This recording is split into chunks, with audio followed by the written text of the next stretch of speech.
गांव के किनारे एक पुराना हवेली था जिसे सब काली हवेली कहते थे। सालों से वह बंद पड़ी थी, पर एक दिन एक नौजवान रसोइया मुकेश वहां काम पर रखा गया।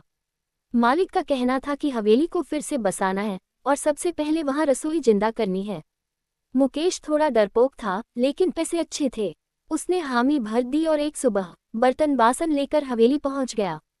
अंदर घुसते ही धूल और सन्नाटे ने उसका स्वागत किया, लेकिन मुकेश ने हार नहीं मानी। वह सीधे रसोई में गया और झाड़ पोंछकर खाना बनाना शुरू कर दिया। जैसे ही उसने तड़का लगाया, अचानक बर्तन जोर से खड़कने लगे। कब कौन है? मुकेश कांपते हुए बोला। एक ठंडी आवाज आई, ये रसोई मेरी है, इंसान।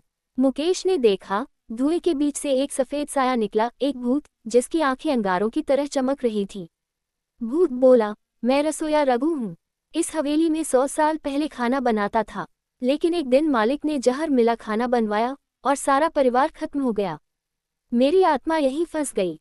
ये रसोई मेरी है। मुकेश ने डरते हुए जवाब दिया, मैं बस रोटी बना रहा हूँ, किसी को नुकसान नहीं पहुँचाऊंगा। भूत गुर्राया, रोटी तो मैं भी बनाता था, पर तूने मिर्च ज्यादा डाली, ये रसोई का अपमान है। तभी मुकेश को एक तरकीब सूझी। उसने झटपट घी, बेसन और शक्कर से लड्डू बनाए और एक थाली में सजाकर भूत के सामने रख दिए। ये लो रघु भैया, आपके लिए प्रसाद। माफ कर दो अगर मिर्च ज्यादा हो गई हो। भूत कुछ पल थम गया। उसकी आंखों की आग धीमी हुई। उसने लड्डू उठाया और एक निवाला मुंह में डाला। अचानक उसकी आंखें भर आईं। अरे, ये तो मेरी माँ जैसे बनाती थी। उसकी आवाज कांपने लगी। फिर वह धीरे धीरे धुएं में बदल गया और बोला, तू सच्चा रसोइया है, अब ये रसोई तेरी है। मैं मुक्त हुआ।